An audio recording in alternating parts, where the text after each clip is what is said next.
katapangan at buong pusong pagmamahal sa bayan. Iyan ang puhunan ng ating mga magigiting na bayaning walang takot na nakikipaglaban para sa inang bayan.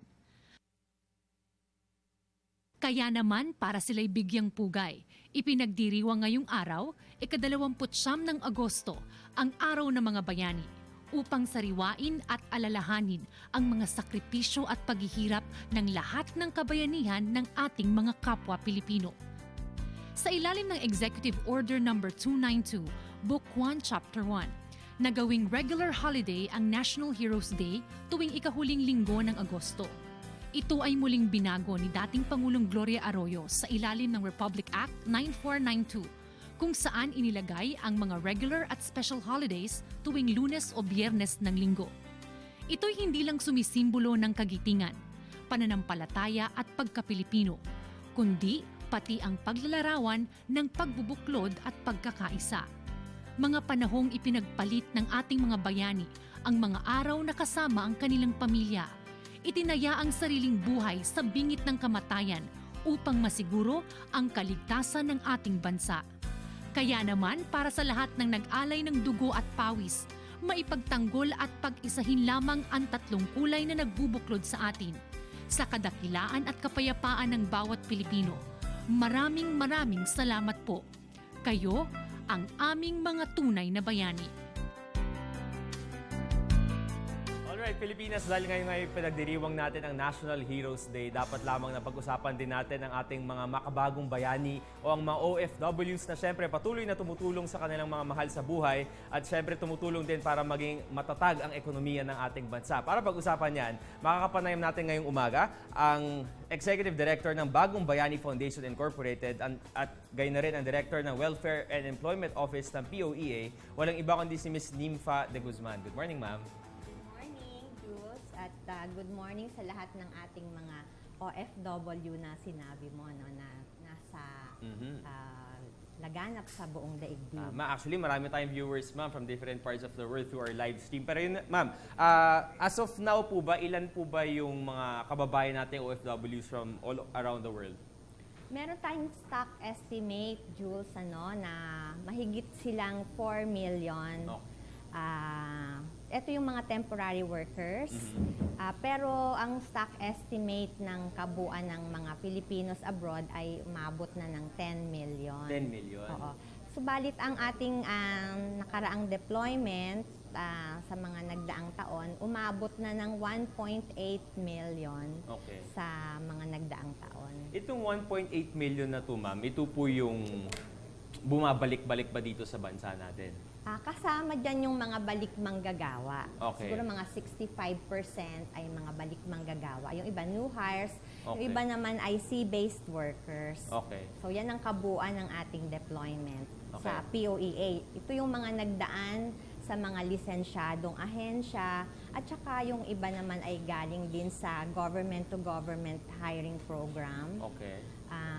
Hindi kasama dyan yung mga tinatawag nating irregular workers. Sana nga mawala na yung mga irregular workers at dumaan lahat sa tamang proseso. Itong irregular workers na sinasabi niyo, ma'am, bakit po sila natag na ganito?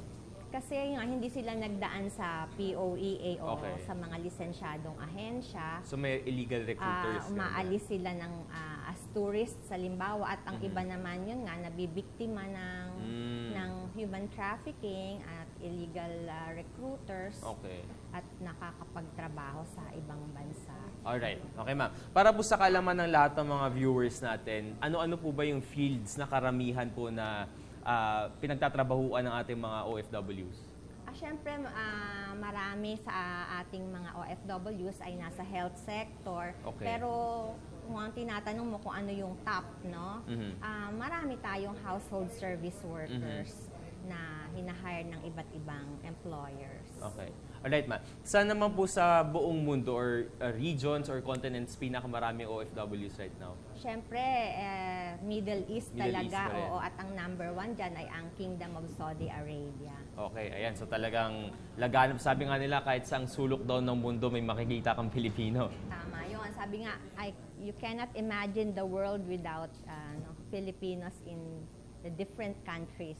Actually, yan po. Talagang tuloy-tuloy silang tumutulong, nagtatrabaho sa iba't ibang bansa, iba't ibang field para siyempre makapagpadala ng mga pera dito sa kanilang mga kapamilya at gayon na rin sa ekonomiya ng bansa. At dahil dyan, meron po tayong magaganap na Bagong Bayani Awards. Actually, naganap na nga po ito noong June. So, ano po ba yung pinakamithiin itong Bagong Bayani Awards? Siyempre, ang Bagong Bayani Awards, ito ay programa ng tripartite, no? Kasama dyan ang industry, ang government, at saka iba pang partners. Gusto nating bigyan ng pagpupugay ang mga magagandang achievements ng ating mga OFWs dahil sabi mo nga sila ay mga makabagong bayani, modern day heroes. At ito ang ginaganap ng Bagong Bayani Foundation Incorporated or BBFI since 1989. Tagal na. Oo, Okay. at gusto ko ngang ibalita sa'yo na sa POEA, no, nandoon ang itinayong bantayog ng mga bagong bayani. Okay. Nandyan nakaukit ang mga pangalan ng ating mga awardees. Siguro 203 Dami na. awards na ang naipamigay ng Bagong Bayani since 1989. Ang huli nga nung nakaraang Migrant Workers Day, June 7. In the past, ang karaniwan na pag-award ay sa Malacanang, Okay. kasama ng presidente. But may dalawang nagdaang awarding Yes. na sa labas ng Malacanang na nagawa. Alright. Oo. Ayan, so sana po no, lahat ng mga kababayan natin siguro na naiisipan nilang deserve na makuha itong award na to, mag-nominate na lang sila for next year na po. Actually, every 2 years natin Every 2 ito years. ginagawa. But itong taon na to, ilo-launch namin yung search. Okay. At sana makatulong ang Good Morning Pilipinas Definitely. para ma-promote Apo. natin ang nomination. Alright. Oo. Thank you so much, ma'am, for your time. At sana nga lahat ng mga OFW sa buong mundo nakatutok sa programa natin dahil meron magaganap na bagong search for the Bagong Bayani Awards next year. Next year. Next year. Alright. Muli, maraming salamat po. Kasama po natin ngayon ang Executive Director ng Bagong Bayani Foundation Incorporated at ang Director ng Welfare and Employment Office ng POEA. Walang iba kundi si Miss Nympha de Guzman. Thank you so much.